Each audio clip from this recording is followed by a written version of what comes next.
Nobody is coming, not your friends, not your family, not even the world. If you want to rise, you have to do it for you. You've been told to be patient, to wait your turn, to hope someone notices your struggle. But here's the truth. The world doesn't reward suffering. It rewards action. And while you're waiting for permission, someone else is building mental strength, mastering self-discipline, and reclaiming their mind.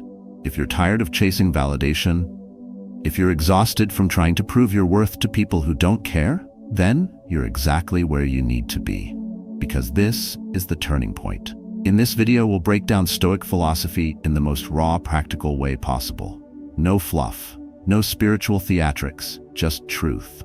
You'll learn how to build unshakable mental discipline, how to silence self-doubt, how to find clarity in chaos, and most importantly, how to take your power back. You are not your fear. You are not your failure. You are not the opinions of people who don't live your life. You are the one who decides what happens next. You don't need more motivation. You need a mindset forged in fire.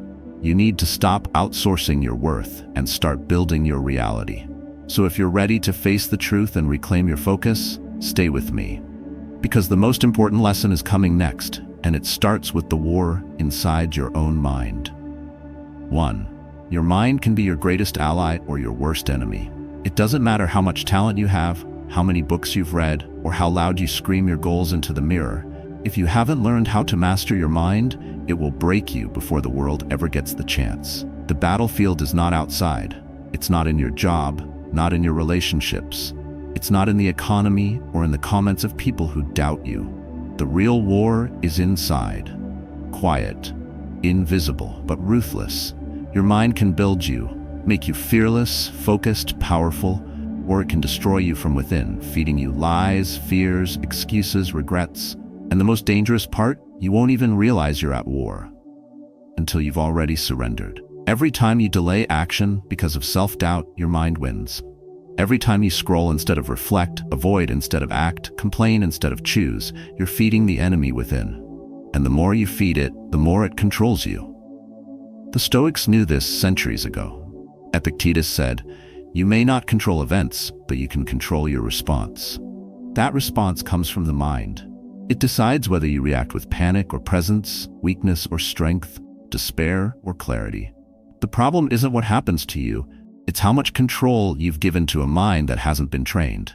And a mind left untrained will always default to fear. But here's the truth, nobody wants to say out loud. You have allowed it. You've let your thoughts run wild like children without a guide. You've let every emotion, every external trigger, every voice of doubt dictate your direction. Not because you're weak, but because you never realized you could say no. You never realized you were supposed to step in and take the reins. And if you don't, the consequences aren't small.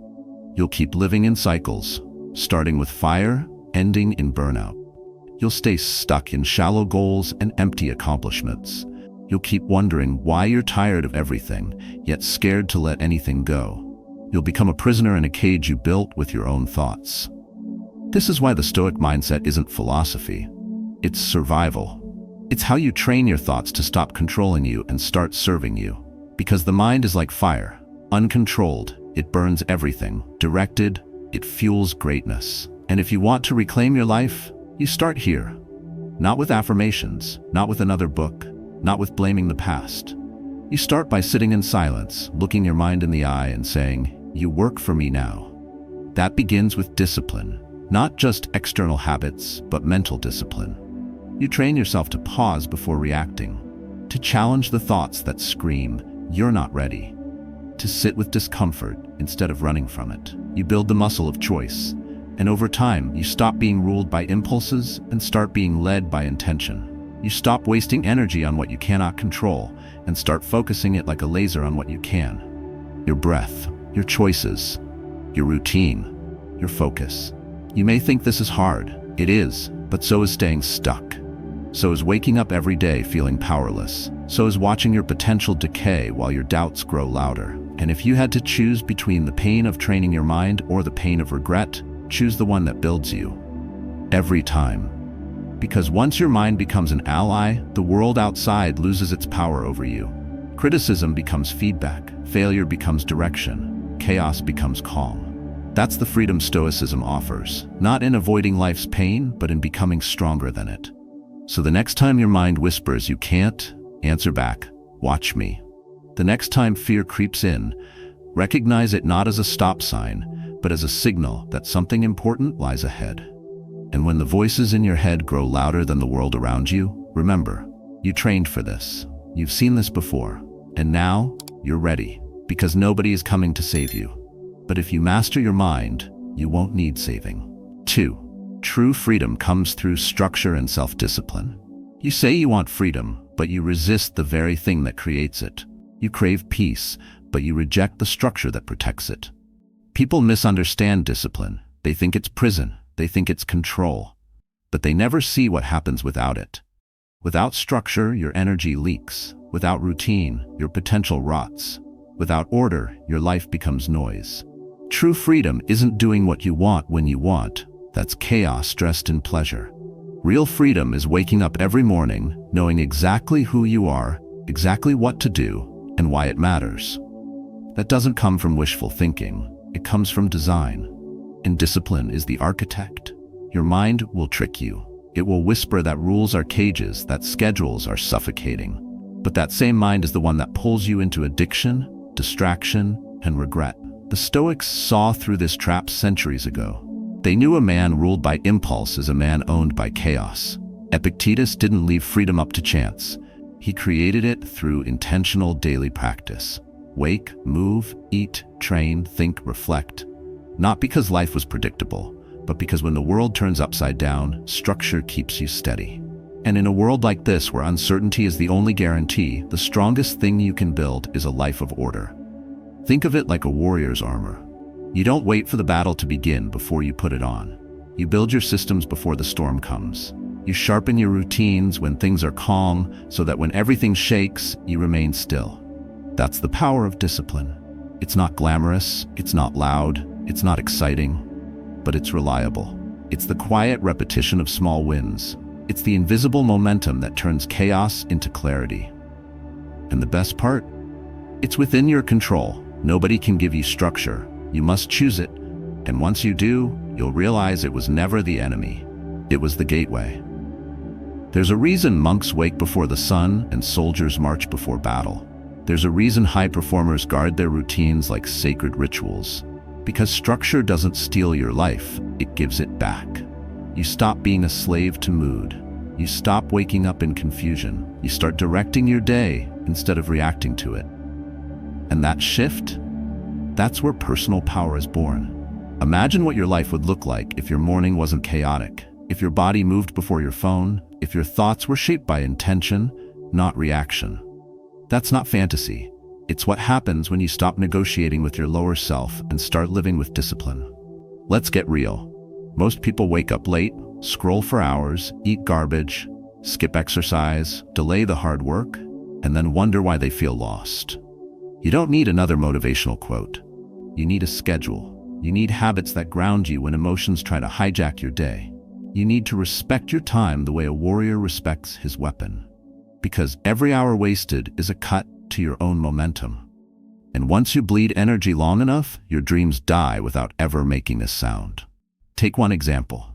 A man wakes up at 10 a.m., grabs his phone, spends 45 minutes scrolling through other people's lives. He skips breakfast, feels rushed, skips the gym, blames time. He sits down to work, but his mind is foggy. He reacts to every email like a fire alarm.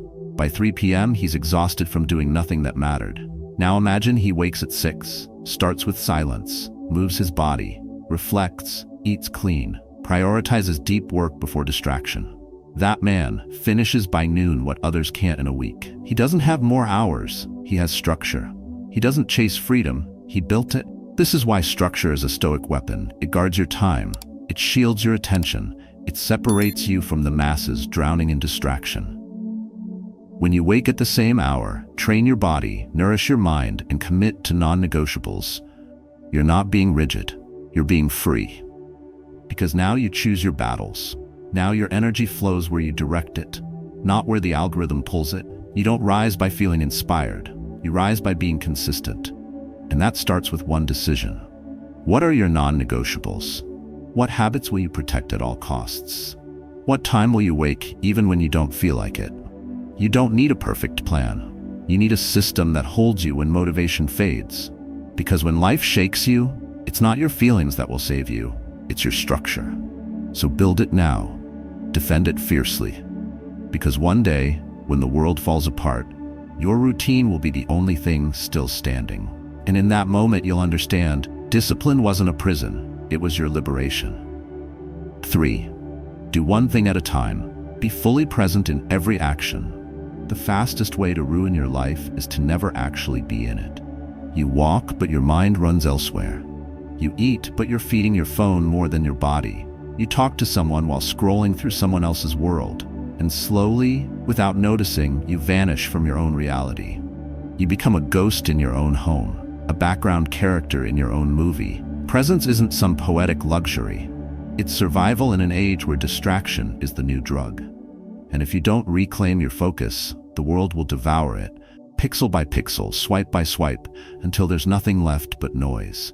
This isn't about productivity hacks or calendar apps. It's about soul alignment. When you're not present, your energy fragments. You're split between past regrets, future anxieties, and someone else's curated highlight reel.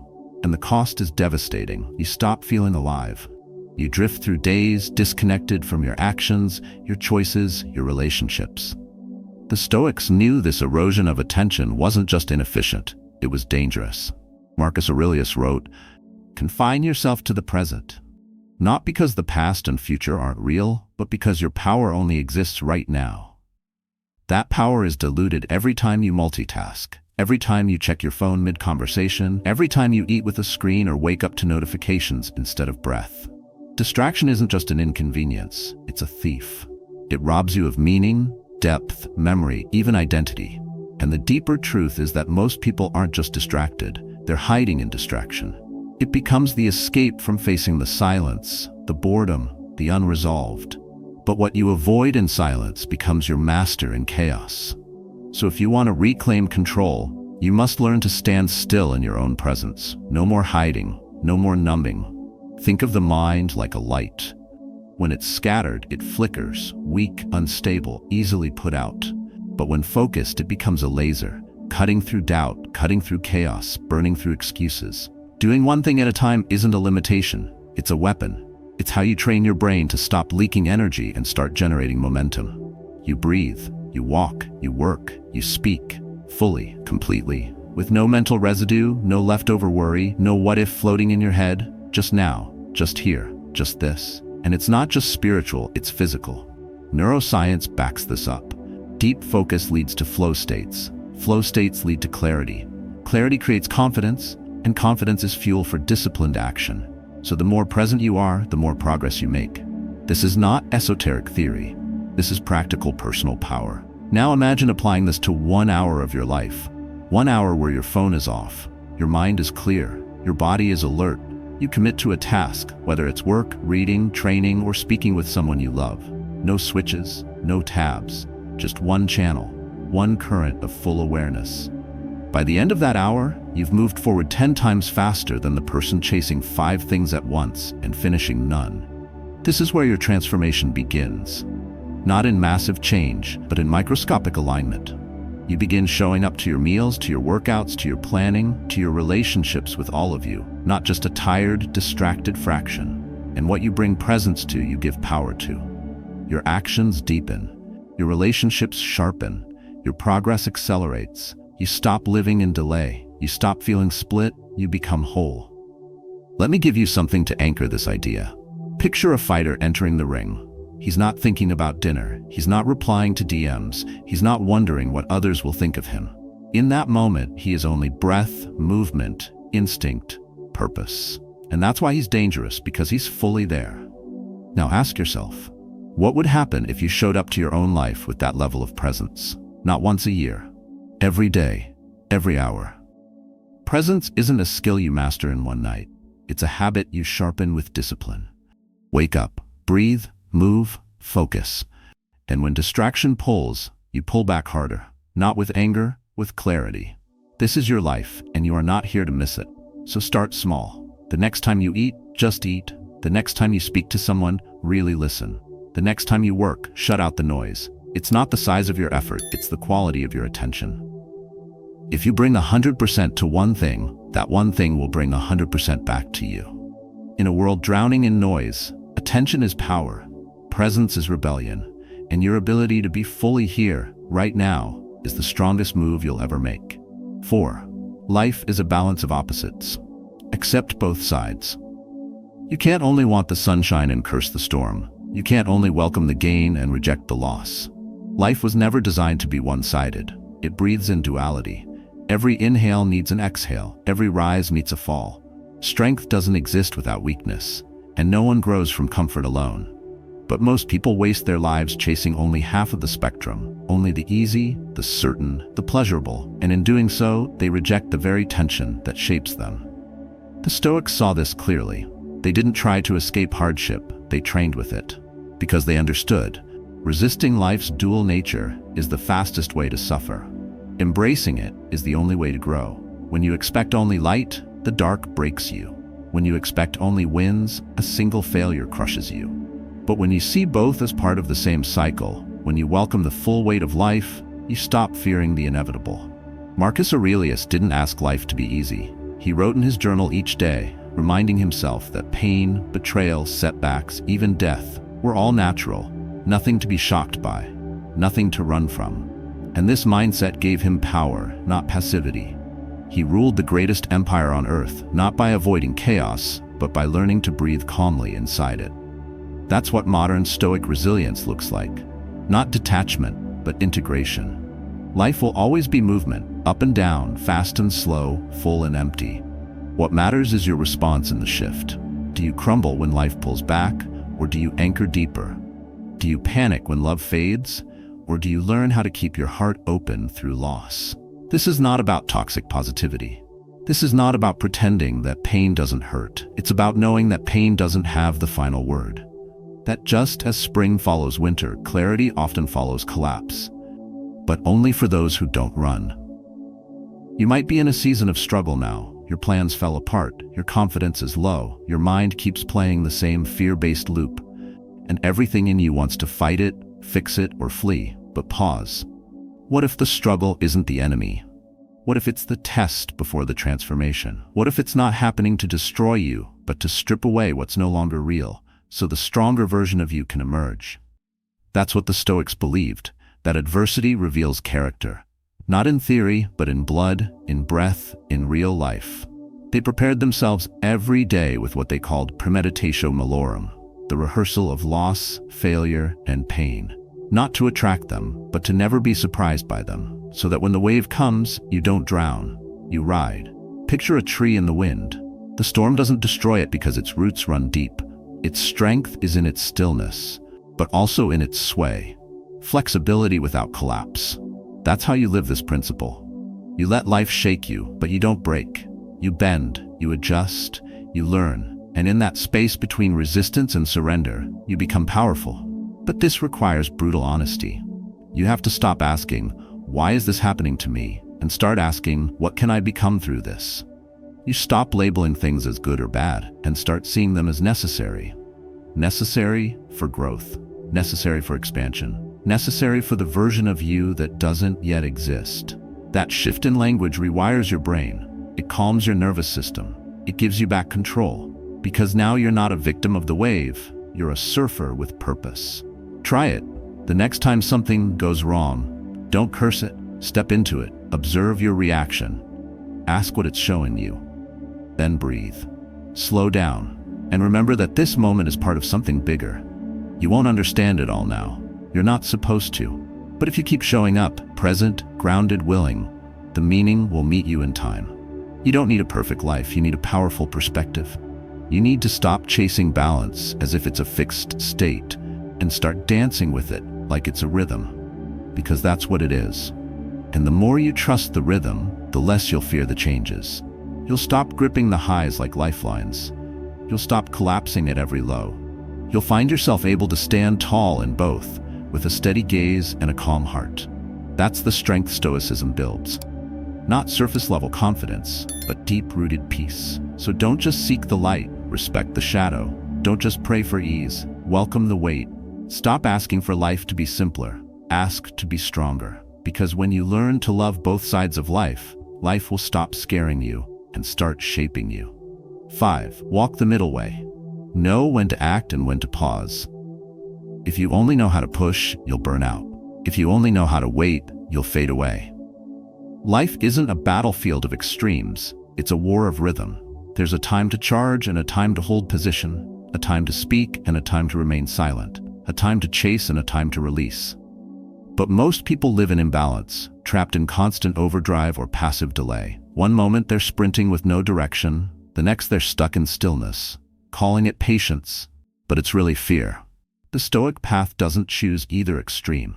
It walks the middle way, the only path where clarity meets power. Knowing when to act and when to pause isn't guesswork, it's awareness. It's presence. It's tuning in instead of running on autopilot.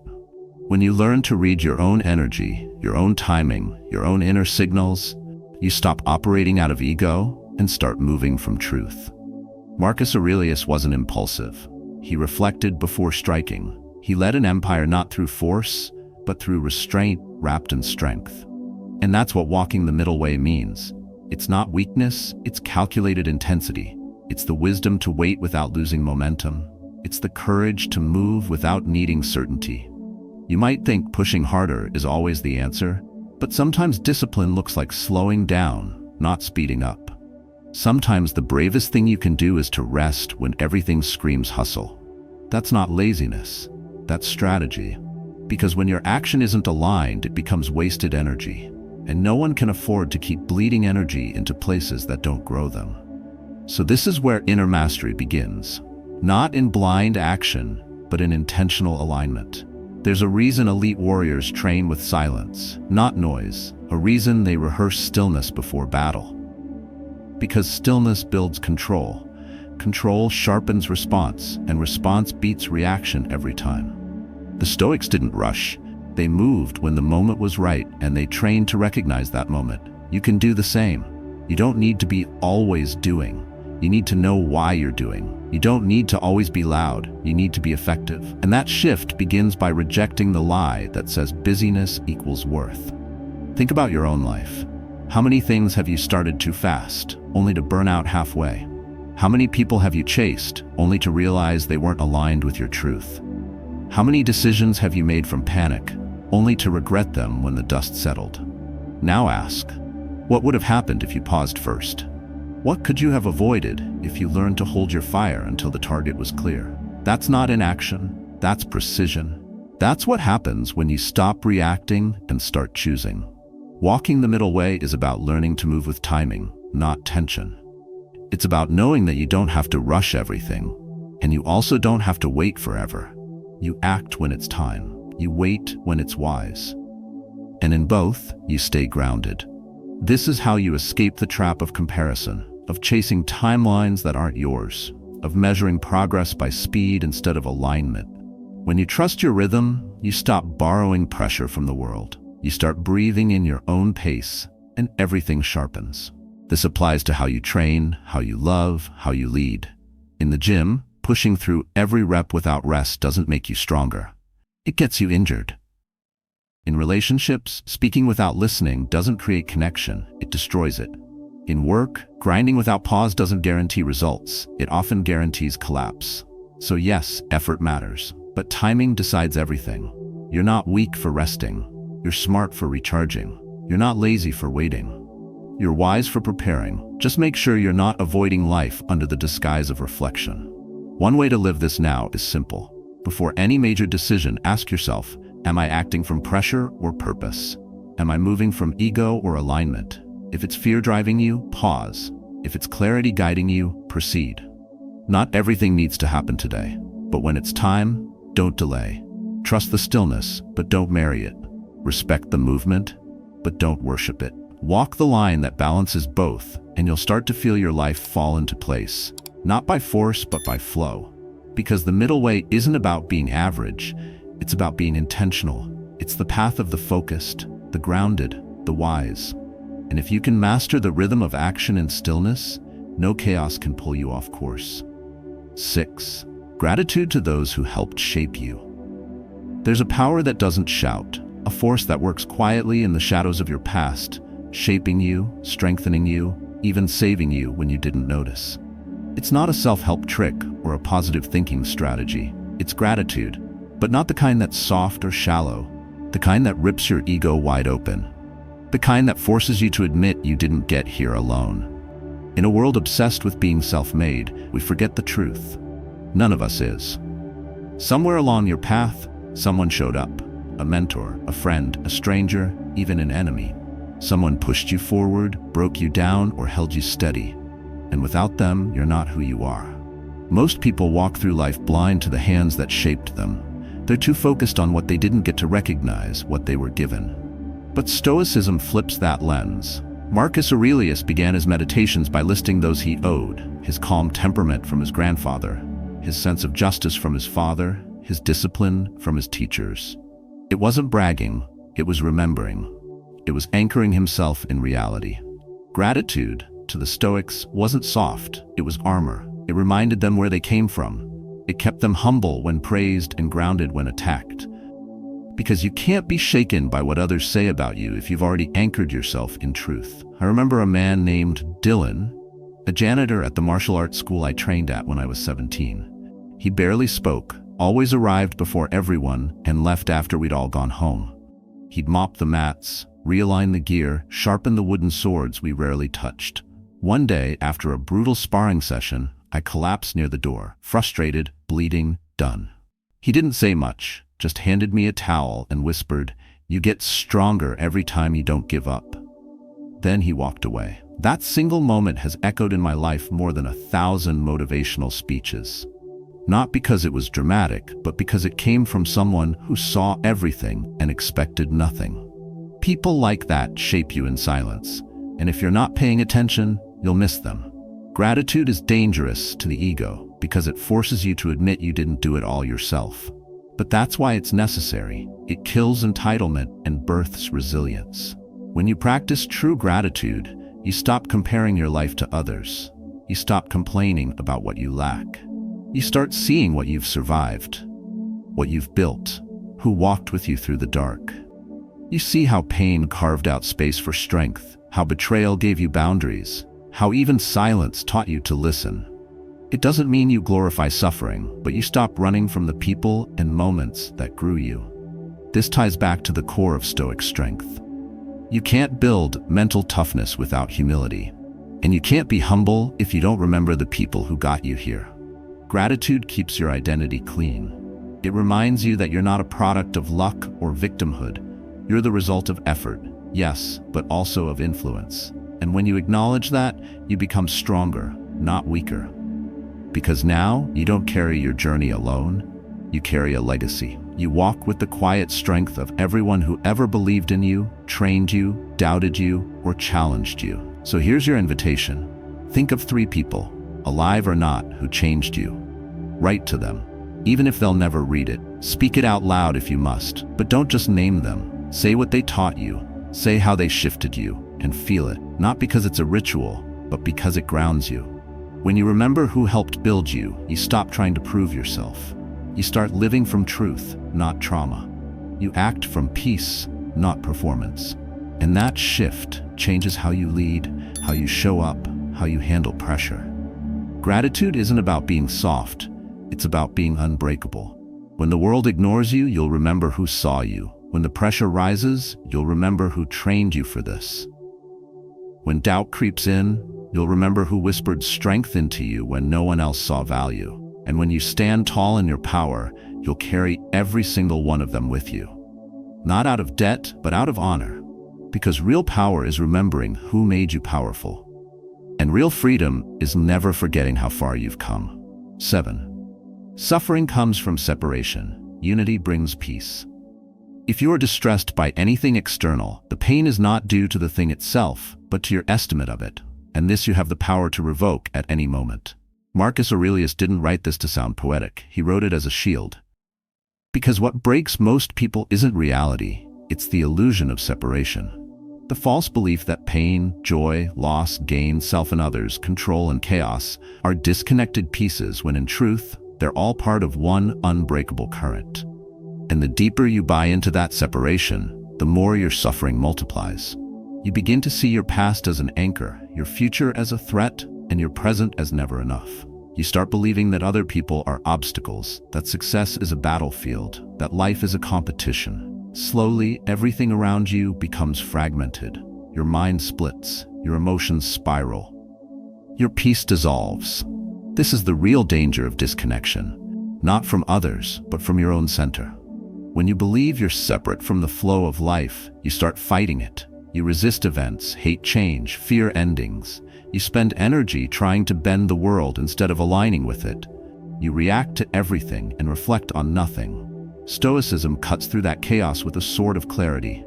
It teaches you to close the gap between what you want and what is, between your image of people and who they truly are, between your fears and your reality. Because that space, the mental space where resistance lives, is where pain breeds.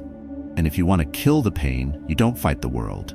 You close the space. This is why Stoic training begins inside. Not with rules, not with routines, but with recognition. You start seeing the inner tension, the pull between your expectations and your experience. And you start asking the only question that matters: is this separation real, or is it a story? Once you see the story, you can reframe it. You stop wishing things were different and start working with what is. You stop demanding outcomes and start refining your response. You stop needing people to act a certain way and start mastering your emotional control. That shift, subtle, internal, constant, is how suffering fades. Not by escaping life, but by uniting with it, moment by moment. It's not easy. The mind will resist. It loves conflict. It feeds on judgment. It thrives on labeling everything as right or wrong, better or worse, me versus them. But when you stop feeding it separation, it starts to quiet down. When you no longer need to win every argument, to be right, to be praised, to be in control, you return to peace. You stop clenching your fists and start opening your awareness. And from that awareness, real power rises. Because nothing shakes a man who sees everything as connected. He may fall, but he doesn't break. He may lose, but he doesn't suffer. Because he sees the unity beneath the pain. This is why Stoics practiced amor fati, the love of fate. Not passive acceptance, but deep integration. A mindset where you see every event, even the ones that hurt, as part of the whole. Not as punishment, but as preparation. Not as chaos, but as correction. You stop blaming the storm and start learning how to walk in rain. That kind of peace isn't fragile. It doesn't depend on outcomes. It's rooted in something deeper. A quiet knowing that life isn't happening to you or against you. It's happening through you. And every time you resist, you block the flow. So stop separating yourself from what's already yours. Stop calling this moment wrong just because it's hard. Stop dividing yourself from others because they don't understand you. Stop cutting your life into chapters of failure and success. Just see it as one continuous arc, one breath, one rhythm, one unfolding. The mind loves to complicate, but wisdom simplifies. And the deepest simplicity is this: when you are one with what is, you suffer less. Reintegration isn't magic. It's a choice, a discipline, a return. And every time you come back to stillness, to now, to truth, you reclaim your peace. You don't need the world to agree with you. You don't need every event to go your way. You just need to stop splitting yourself from life. Because peace doesn't come from control. It comes from unity. And unity starts in your mind. 8. Growth begins where comfort ends. You don't grow when it's easy. You grow when it's hard, when it's uncomfortable, when it hurts. But the mind hates that truth. It builds illusions of safety, of routine, of predictability, and convinces you that as long as nothing breaks, you're okay. That illusion is the prison. Comfort seduces you with silence. But under that silence is stagnation, decay, weakness wearing the mask of peace. You weren't born to live numb. You were built to evolve.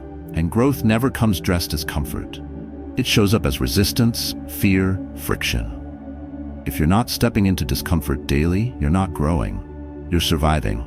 Stoic philosophy doesn't romanticize pain, but it doesn't run from it either. Seneca wrote, "Difficulties strengthen the mind as labor does the body."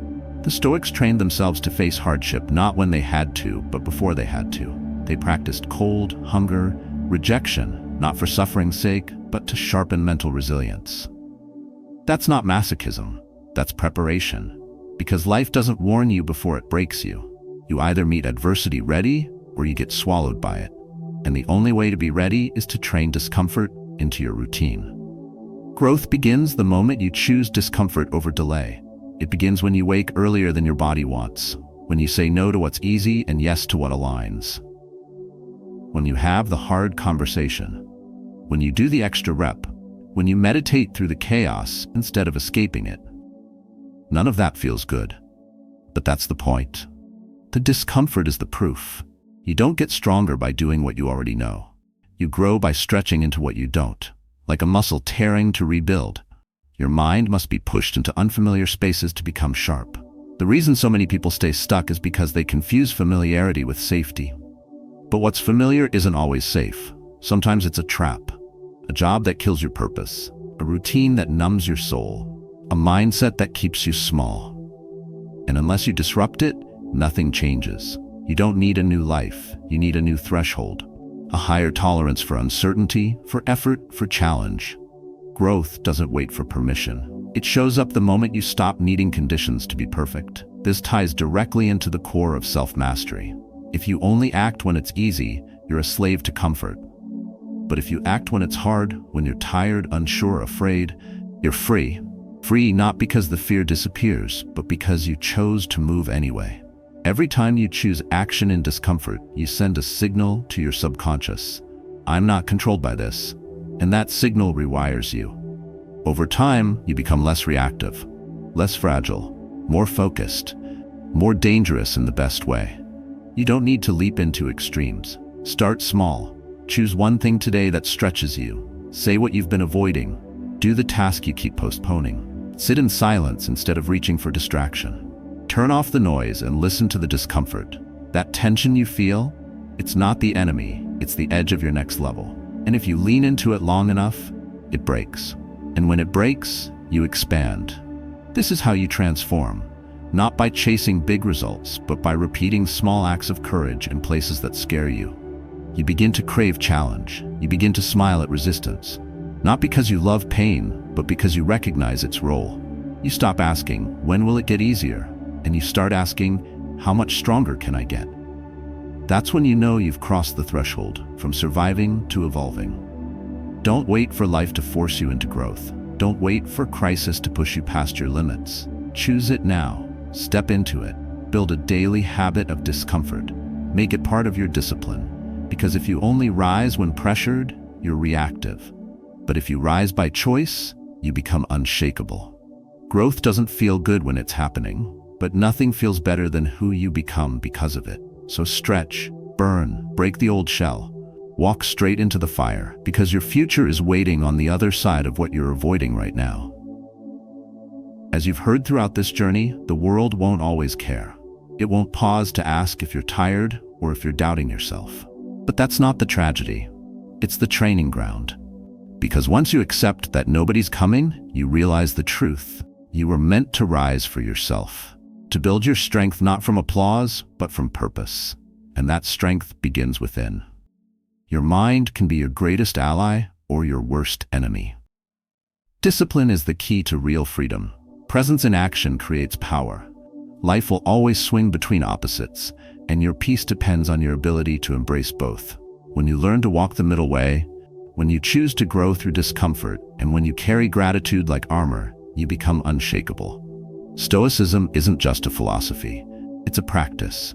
A daily choice to respond with clarity instead of reaction, to reclaim your energy, to take back your time, to ground your focus not in motivation but in mental discipline. You don't need to be perfect, but you need to be present. Show up, breathe, reflect, act, then repeat. Start small. One choice today, one pause before reacting, one moment of gratitude, one breath to reconnect. These small moments compound, and over time they will rewire the way you think, feel, and live. If this message resonated with you, let it move you to action. And I invite you, share your experience in the comments. What have you overcome? What mindset shift has helped you keep going? You're not alone on this path. Your words might be exactly what someone else needs to keep walking. So remember, nobody cares until you do. And once you do, everything changes.